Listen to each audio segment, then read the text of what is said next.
Vou subir à minha torre de vigia e vou esperar com atenção o que Deus vai dizer e como vai responder à minha queixa. E o Senhor Deus disse: escreve em tábuas a visão que você vai ter. Escreva com clareza o que vou lhe mostrar, para que possa ser lido com facilidade. Ainda não chegou o tempo certo para que a visão se cumpra, porém ela se cumprirá sem falta. O tempo certo vai chegar logo, portanto espere, ainda que pareça demorar, pois a visão virá no momento exato. E a mensagem é esta: os maus não terão segurança, as pessoas corretas viverão por serem fiéis a Deus. Na versão da Bíblia que é mais comum, dos irmãos ler, Almeida Revista Atualizada, diz assim: eis o soberbo, sua alma não é reta nele, mas o justo viverá pela sua fé. Amém? Feche os teus olhos e oremos ao Senhor, no nome de Jesus Cristo. Senhor, obrigado por esta noite que o Senhor tem nos presenteado. Estar na tua presença é um momento, Senhor, de contentamento, de júbilo. É um momento, Senhor, de gratidão e de reconhecimento por tudo que o Senhor é e por tudo que o Senhor tem feito nas nossas vidas. E nós te louvamos, Senhor, e diante da tua presença, nós pedimos nesta noite que a tua palavra continue a falar aos nossos ouvidos, que o teu Espírito Santo continue a ministrar, Senhor, as nossas vidas segundo a tua vontade, e que nós possamos, Senhor, aprender um pouco mais contigo, da tua palavra, que nós possamos ser alimentados espiritualmente e edificados, Senhor, para a glória do nome de Jesus. Amém. Podemos assentar, queridos irmãos. Meus amados, o capítulo 2 de Abacuque, todo o capítulo 2, ele mostra a resposta de Deus à oração de Abacuque. Se você ler o capítulo 1, e o livro de Abacuque é um livro pequeno, então você pode, quando chegar em casa, ler todo o livro, vai ser um presente de Deus na tua vida, ler e meditar um pouco em todo o livro. Mas no capítulo 1, nós vemos ali a indignação do profeta, que está questionando Deus acerca de algumas situações que estavam acontecendo naquele tempo. Os caldeus estavam avançando em direção a Judá. E o Senhor disse ao profeta que ele tinha levantado os caldeus, que eram pessoas guerreiras, arrogantes, soberbas, impiedosas, para que viessem e punissem Judá por causa da sua desobediência ao Senhor. E o profeta, inconformado com esta visão que ele tem da parte de Deus sobre o que estava para acontecer, e aí eu abro um parênteses aqui para dizer aos irmãos que não é sempre que Deus mostra para o profeta coisas boas.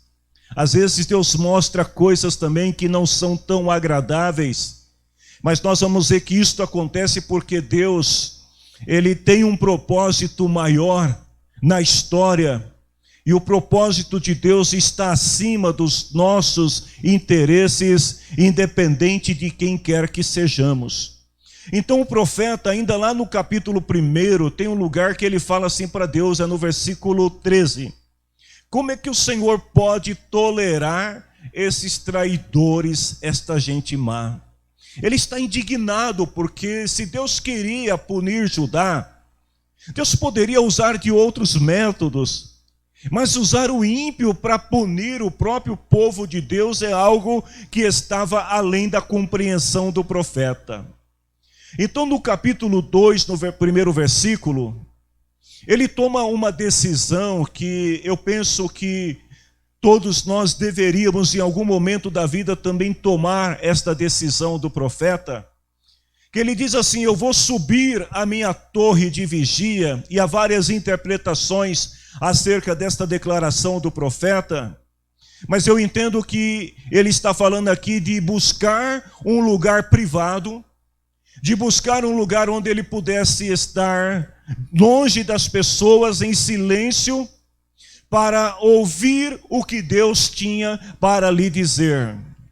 Ainda que a gente tomasse por base que a torre de vigia era uma construção alta, construída onde os soldados ou os vigias ficavam para observar o que estava acontecendo ao redor, ainda que nós tomemos como base então este exemplo, nós vamos ver que aqui o profeta, ele está procurando um lugar onde ele possa estar só, onde ele possa observar o que está acontecendo e ao mesmo tempo ele possa compreender, ouvir o que Deus está lhe dizendo.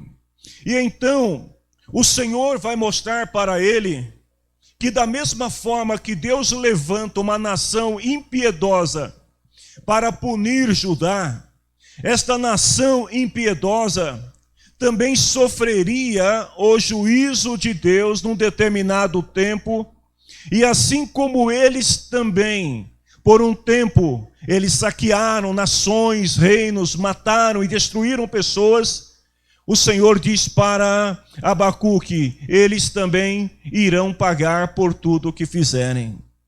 O que a gente aprende com esse capítulo 2 de Abacuque?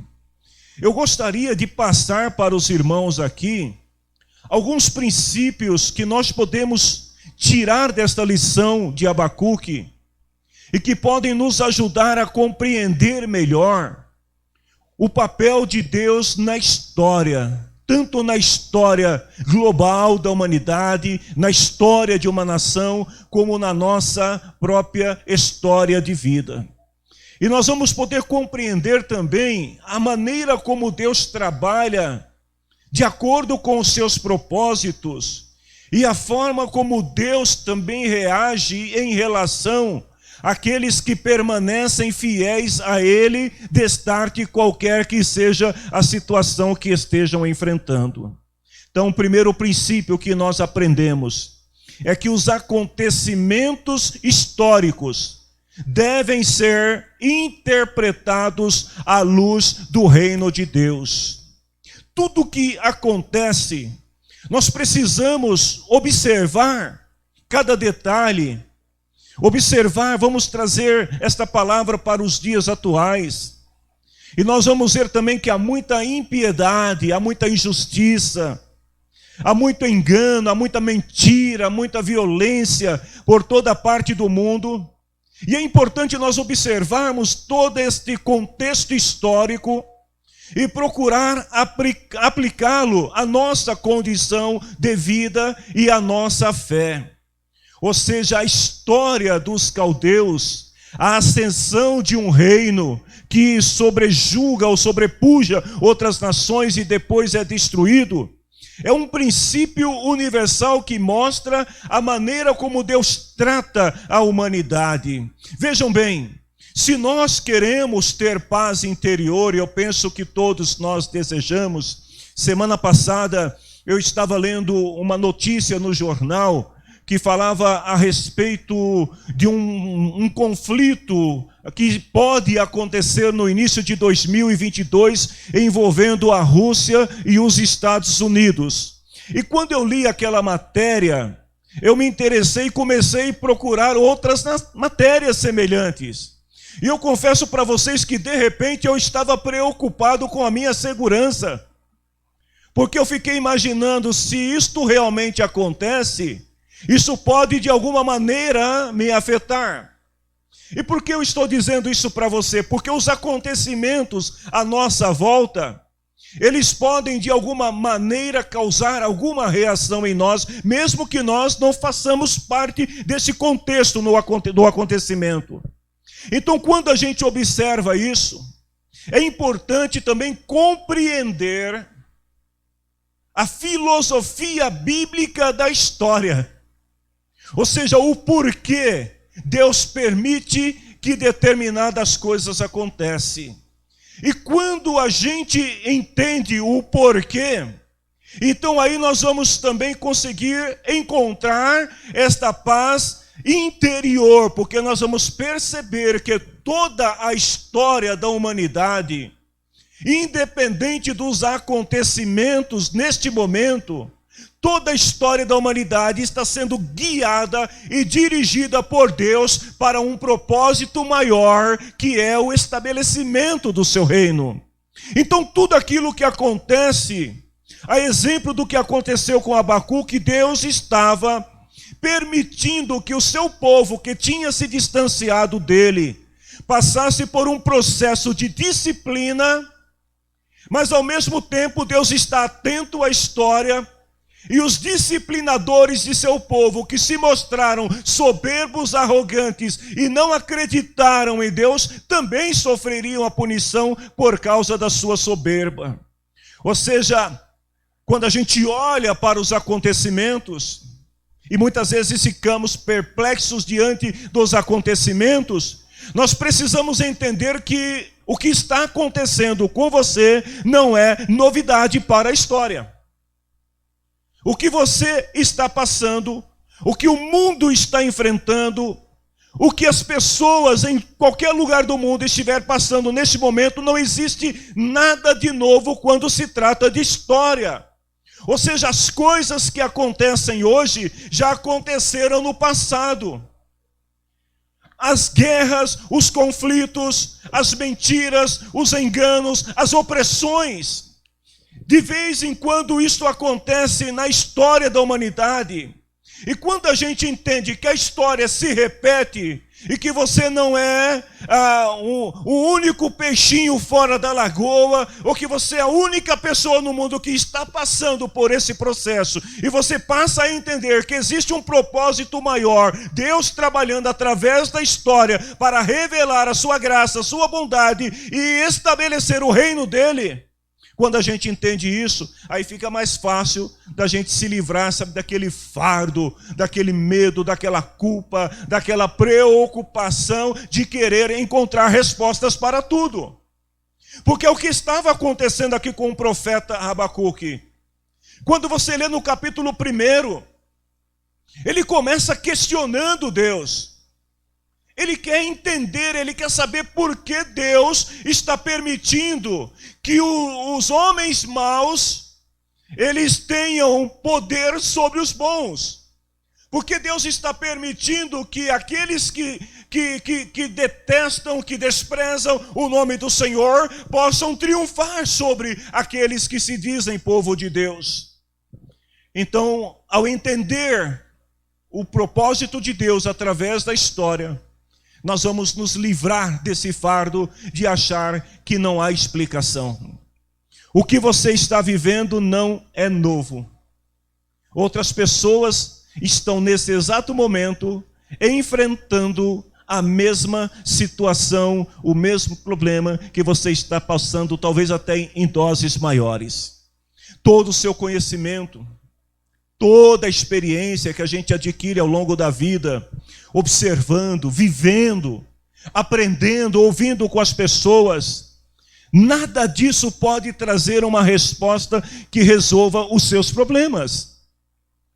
Porque Deus tem um propósito maior. E só para você ter uma ideia, lá no Salmo 73, depois você também leia, mais um exercício, né? Para você fazer em casa, ler a Bíblia, ler Abacuque, leia também o Salmo 73. Porque você vai ver que lá o salmista, ele também está tão indignado quanto estava Abacuque. E qual é o motivo da indignação do salmista? Ele está dizendo para Deus o seguinte: os maus, eles estão cada vez mais fortes, os maus estão prevalecendo. Ele diz, os maus estão ficando cada vez mais ricos. E aí ele tem uma certa indignação. Olha, que se você não teve ainda, então você é uma pessoa diferente, porque eu já tive muitas vezes. Ele fala assim, parece que não adianta nada eu querer ser bonzinho, puro, conservar as mãos limpas. Você já não teve também aquele momento que você se olhou no espelho e você falou, poxa, eu faço as coisas tudo certinho e parece que estou avançando a passos de tartaruga quando não está retrocedendo. E aí o salmista olha para os ímpios e ele fala, Deus, por que eles que deveriam ser punidos estão avançando? É porque Deus tem um propósito e Deus trabalha com propósito. Deus não trabalha de acordo com as nossas emoções. Aceitar e viver o evangelho, olha a verdade que me veio ao coração. Eu quero que você preste bem atenção nisso e entenda o que a palavra está dizendo nesta noite. Aceitar viver no evangelho, esperando soluções para tudo, é utopia. A pessoa que vem para o evangelho, imaginando o seguinte, que ao se tornar cristão, ele vai encontrar solução para todos os problemas que ele enfrenta, é uma utopia. As pessoas, na maioria das vezes, elas vêm para o evangelho, sabe o que? Em busca de soluções para os seus problemas. E não da compreensão do porquê dos seus problemas. Então vejam que existe uma diferença entre solução e compreensão. O que é compreensão? Vamos para o dicionário. Compreensão é você perceber o significado de alguma coisa. É você entender o que está acontecendo e por que está acontecendo. Lá em Mateus 22, 37, Jesus falou assim, que o segundo grande mandamento é amar a Deus de todo o coração, de toda a alma e de todo o quê? Entendimento, compreensão. Ou seja, amar a Deus a ponto de ser capaz de compreender que Deus é soberano na tua história de vida, que Deus é soberano na história de vida da humanidade e que Ele está trabalhando por um propósito muito maior. Então é esse o amor que nós devemos expressar. E a solução? Solução é resolver problemas. Você tem um problema e aí você vem e você resolve. É você encontrar a saída para tudo. E Jesus lá em Mateus, aliás em João 6,26, Jesus está falando para uma multidão de seguidores. E olha o que Jesus fala. Eu afirmo a vocês, e isto é verdade. Ou seja, Jesus ele está afirmando e ele está atestando que aquilo que ele está dizendo é uma verdade inconteste. Ele fala o seguinte, vocês estão me procurando porque vocês comeram pães e ficaram satisfeitos. Aí olha o que Jesus fala. E não porque entenderam os meus milagres. Ou seja, até quando acontece um milagre na vida de alguém, a gente precisa entender o porquê daquele milagre. Como também precisamos entender o porquê do não milagre na vida do outro. Então vejam, queridos, que o nome Jesus, ou às vezes citações bíblicas, como autoajuda, como pensamento positivo, não servem. Não são palavras mágicas que você diz e pronto. Está tudo resolvido do seu jeito. Vocês lembram daquela passagem que os discípulos tentaram expulsar um espírito imundo de uma criança e não conseguiram? Eles expulsaram em nome de quem? De Jesus. E por que o espírito não saiu? Ou seja, muitas vezes as pessoas acham que o simples fato de dizer o nome ou de usar alguma citação vai resolver tudo. E ele esquece do seguinte, escutem isso, o crente sofre perseguições, o crente passa por sofrimentos, o crente tem perdas, o crente fica desempregado, o crente enfrenta dificuldades igual ao descrente. Porque Deus trabalha na história como um todo. Então vejam que muitas vezes nós estamos pregando um reino que humanamente se encontra indisponível nesta vida e que esperamos alcançar um dia. Às vezes nós estamos pregando Um reino como se ele fosse apenas aqui. Então você recebe tudo o que você tem direito aqui, quando na verdade Jesus está dizendo que aquele que deixa tudo por amor dele vai receber aqui, mas vai receber também no porvir a vida eterna, porque este é o reino que Jesus veio estabelecer. Vejam que esta era a mensagem dos cristãos nos dias de Pedro. Se você ler lá em 2 Pedro capítulo 3, versículo 13, qual é a declaração de fé daqueles crentes? Eles dizem assim: Deus prometeu e nós estamos esperando. Esperando o quê? Um novo céu e uma nova terra. Nós estamos esperando o reino.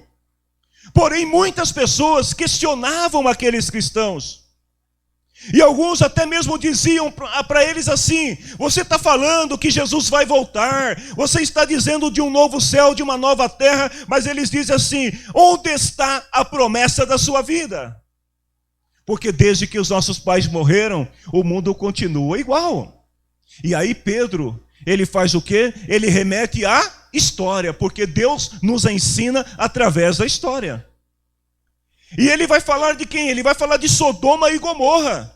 Lá em 2 Pedro capítulo 2, versículo 6, ele fala que Deus condenou as cidades de Sodoma e Gomorra, destruindo-as com fogo, e aí ele diz assim, como exemplo do que vai acontecer. Ou seja, Deus permite que um fato histórico aconteça, ainda que tenha sido um fato histórico triste para aqueles que morreram, para ensinar aos outros o que vai acontecer.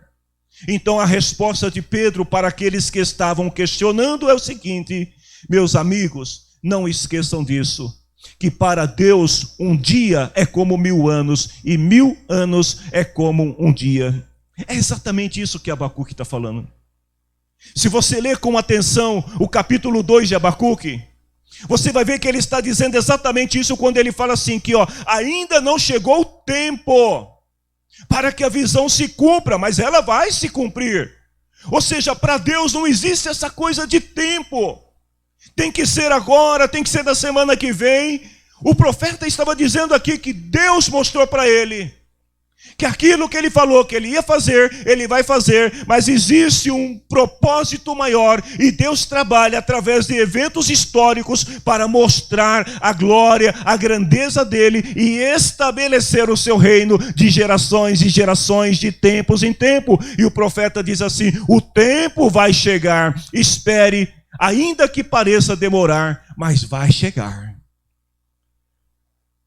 Outro princípio importante que nós aprendemos é que diante de toda essa verdade que eu tenho apresentado para os irmãos nesta noite, só existe 2 caminhos possíveis na nossa vida. É o caminho da razão ou da fé. Aí você vai dizer assim: pastor, mas não existem outros? Sim, da emoção, né? Mas vamos falar especificamente da razão, que é o crer em si mesmo, no seu conhecimento, se apoiar no seu conhecimento, na sua inteligência. Como diz aqui Abacuque, que os maus eles se apoiavam naquilo que eles achavam que eles eram bons, que eles eram poderosos. Então os caldeus eles se sentiam uma nação poderosa, capaz de triunfar sobre qualquer reino, mas eles esqueceram que acima dos reinos dos homens estava o quê? O reino de Deus, que é o governo de Deus, que dirige toda a história, e ele abate os soberbos, e ele levanta os humildes na hora que ele quiser, porque Deus é o Senhor da história. Então só existe 2 atitudes: ou você crê, ou você não crê. Ou você tem fé, ou você não tem fé. Ou seja, a gente pode simplesmente rejeitar o que este livro aqui diz, que é a Bíblia Sagrada, a palavra de Deus. Nós podemos simplesmente dizer assim: não, eu não creio na Bíblia, não creio no que nela está escrito, eu não creio na revelação de Deus para a humanidade, eu não creio que Deus existe. Beleza, é você que decide. Ou você pode simplesmente enxergar tudo o que está escrito nesse livro como a revelação de Deus para a humanidade, e você dizer: eu creio que Deus fala comigo através das Escrituras, eu creio que Deus existe. Então vejam que aqui existe uma linha divisória entre a fé e a descrença, e todos nós estamos de um ou do outro lado. Às vezes a pessoa pode estar dentro de uma igreja cristã, evangélica, e ela pode estar do outro lado da linha. Porque aqui não é uma questão de religiosidade, não é uma questão de ritualismo, não é uma questão de estar ou não estar, mas é uma questão de acreditar ou não acreditar. Então, qualquer que seja a opinião que a gente tem na vida, tudo se baseia em crer ou não crer. É assim ou não é? Eu vou fazer uma perguntinha para vocês aqui, mas por favor, não me responda, porque não me interessa saber. Mas por que você acha que o seu time de futebol é o melhor time do Brasil e do mundo? Calma, não é para responder, gente, só para você pensar um pouquinho. Sabe por que você acha isso? Porque você viu? Ou porque você ouviu? Porque você aprendeu, alguém disse para você e você acreditou. Agora vamos trazer esse princípio para a fé. Não é diferente. Todo mundo pode dizer para você, mas olha, sei lá, a federação não sei das quantas lá diz que não é verdade, o seu time está lá no milésimo lugar da escala, é a ruim que dói. Mas você vai dizer, não, eu acredito que ele é o melhor. Por quê? Você ouviu, você viu e você acreditou. Quando você traz esse princípio, eu estou falando de princípio, para a vida cristã, é a mesma coisa. Ou você crê que a palavra de Deus, a Bíblia é a palavra de Deus revelada, ou você não crê. Não existe meio caminho. Os heróis da fé, Hebreus capítulo 11. O que nós aprendemos com os heróis da fé? Eles simplesmente criam. Deus falava e pronto. Um exemplo de Abraão. Deus falou para Abraão que ele deveria fazer o quê? Ele deveria pegar o seu filho, deveria sacrificar o seu filho. Qual foi a resposta de Abraão? Senhor, peraí, você quer que eu faça isso como? O senhor quer um fogo médio? Você quer um fogo alto? O senhor quer que eu amarre? Quer que eu desamarre ele? O senhor quer que mata primeiro, mata depois? O que o senhor quer? Não existe isso. Abraão simplesmente creu. Deus falou, ele pega o menino e fala, então vamos lá para cima. Deus mandou ir lá para cima. E no meio do caminho o menino pergunta, pai, mas espera aí, não está faltando planejamento? Você não se organizou? O que você vai fazer lá em cima? Você está indo para lá, estou vendo lenha, estou vendo faca, não estou vendo ovelha aqui para ser sacrificada. Qual que é a resposta de Abraão?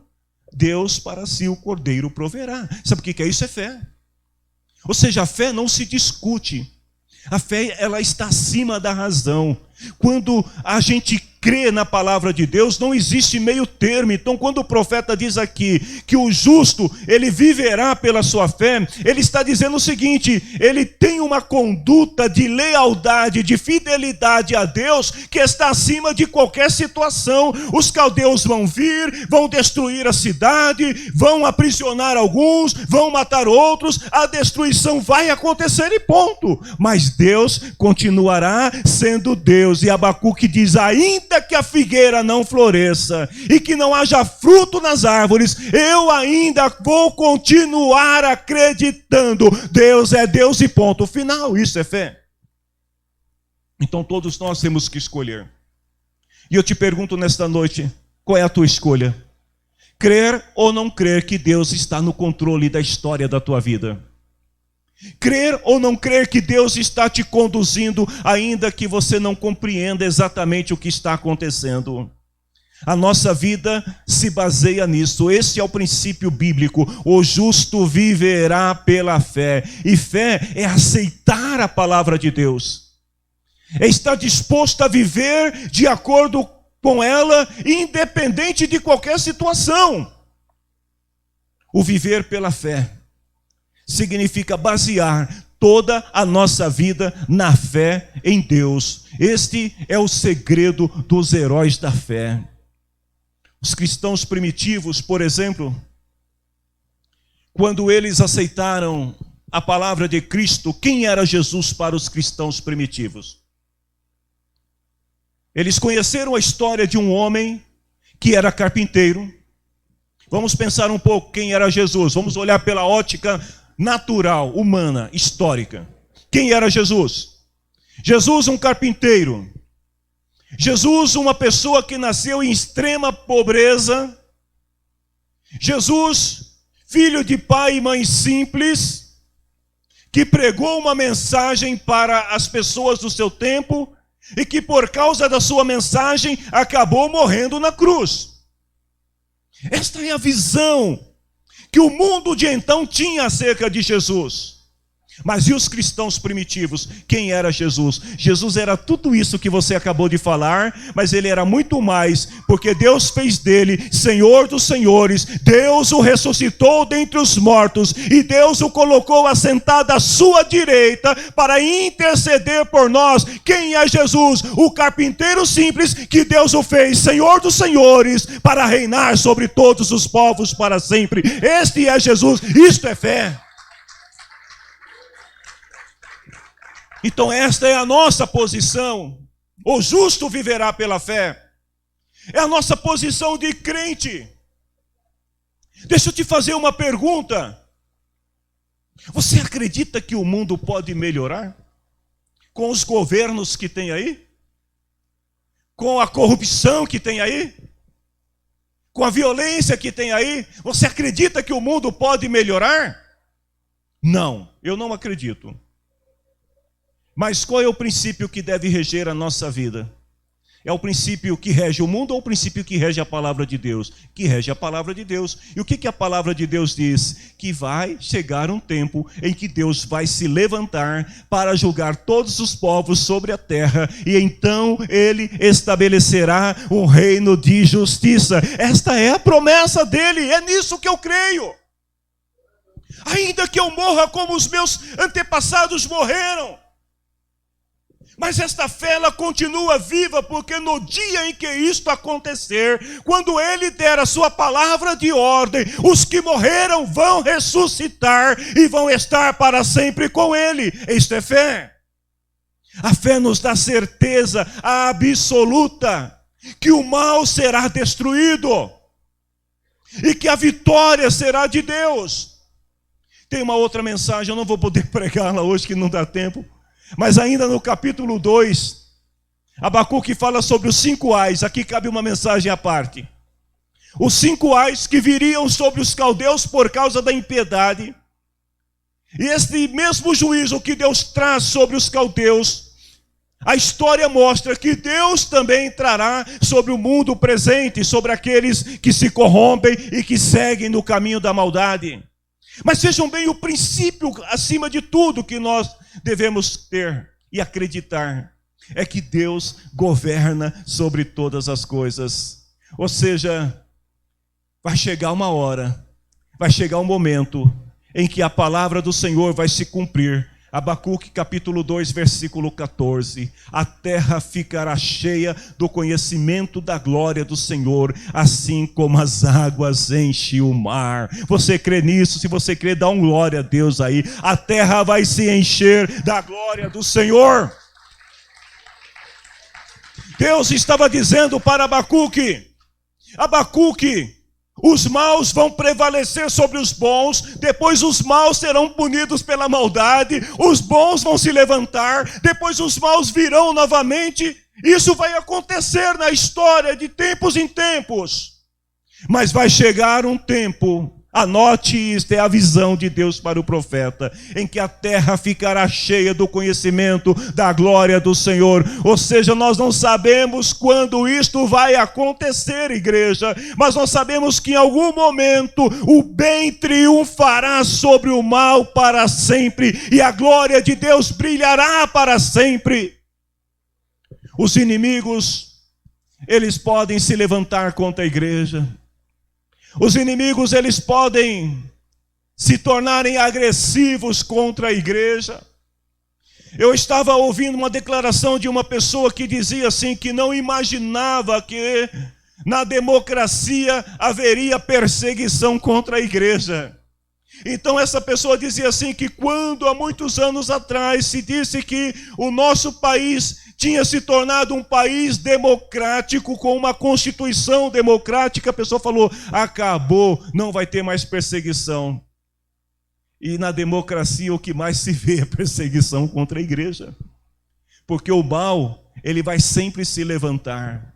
E tudo, irmãos, quando a gente olha, sabe, Olhando para o mundo presente, às vezes a gente tem uma impressão, não sei se vocês também pensam assim, mas tem hora que eu me sinto assim, sabe, como o profeta Abacuque, vamos dizer assim, no espírito de Abacuque. Eu fico olhando as coisas e falo assim, Deus, não vai ter jeito. Eu me lembro que há muitos anos atrás, acho que uns 15 anos atrás, eu escrevi um artigo que dizia sobre o fim da igreja. Gente, eu era pastor, mas eu estava dizendo naquele artigo que eu não acreditava que a igreja ia conseguir prevalecer por mais uma década. Gente, passou mais de 15 anos e a igreja continua prevalecendo. Sabe por quê? O mal não pode exterminar o bem. A igreja pertence a Cristo. Ainda que venham as perseguições, ainda que muitos morram, ainda que muitos vão para a cadeia, ainda que muitos rejeitem a graça de Deus, mas a igreja de Cristo continua. Até aquele dia. Quando eu vou para Filipenses capítulo 2, versículo 10 e 11, e aí eu vejo ali Paulo escrevendo e dizendo o seguinte, que vai chegar um dia em que, em homenagem ao nome de Jesus, olha o que Paulo diz, todas as criaturas no céu, na terra e no mundo dos mortos, ou seja, em cima, no meio e embaixo, todas as criaturas vão cair de joelho e vão declarar abertamente que Jesus Cristo é o Senhor, para a glória de Deus, e então a terra se encherá do conhecimento e da glória de Deus. Versículo 20, o Senhor está no seu santo templo, que todos se calem na sua presença. Olha o que o profeta está dizendo aqui, que todos, não são apenas os ímpios que ficarão calados, nós também ficaremos calados diante da presença de Deus, porque quem somos nós para querer interrogar a Deus? Quem somos nós para querer questionar a Deus acerca do seu propósito maior na história? Deus sabe o que faz, queridos, e esta é a palavra que eu quero deixar para vocês nesta noite. Deus sabe o que faz. O mundo está ruim, está difícil, Deus sabe o que faz. Vamos nos colocar em pé. Muitas vezes